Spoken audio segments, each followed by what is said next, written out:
প্রতিটা রাজনীতিবিদদের এই ভিডিওটা দেখা উচিত। ভিডিওটা দেখেন। কেউ যদি বিএনপি করে প্রধানমন্ত্রী হতে পারবে, সর্বোচ্চ স্বরাষ্ট্রমন্ত্রী হতে পারবা। রাজনীতি করবা যদি দলীয় প্রধান না হতে পারো, এমন রাজনীতি তুমি করবা না। এবং মনে রাখবা, রাজনীতি কোনো পেশা না। মনে রাখবা, পেশাবিহীন রাজনীতি লাইসেন্স প্রাপ্ত চাঁদাবাজ। কখনো পেশাবিহীন রাজনীতি তোমরা করবা না।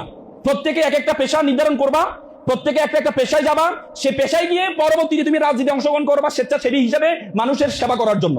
পারবা তো এটা? আচ্ছা, এখানে যারা টার্গেট করেছো রাজনীতিবিদ হবে এমন টার্গেট কার কার আছে? হাত তোলো। আমাদের বন্ধু দুজন তিনজন হাত তুলছে, রাজনীতিবিদ ছেলেও কয়েকজন হাতে। আচ্ছা, আমাকে বলো তো, রাজনীতি কি কোনো পেশা? রাজনীতি কি পেশা নাকি? রাজনীতি কোনো পেশা?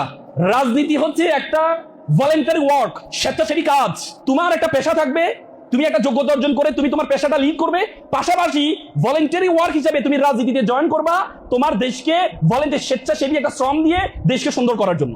আর আমাদের রাজনীতিবিদরা নিজেকে সুন্দর করার জন্য রাজনীতিবিদ অংশগ্রহণ করে নাকি? মনে রাখবা, এমন রাজনীতি করবা যে রাজনীতিতে তুমি দলের প্রধান হতে পারবে না, এমন কোন রাজনীতি বাংলাদেশে করবা না।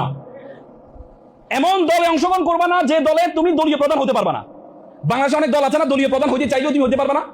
আছে অনেক যোগ্য ব্যক্তি আছে, তুমি মানে তোমার যদি বেশি যোগ্যতা থাকে তুমি সর্বোচ্চ কি হতে পারবা? স্বরাষ্ট্রমন্ত্রী হতে, কি প্রধানমন্ত্রী হতে পারবা? পারবা?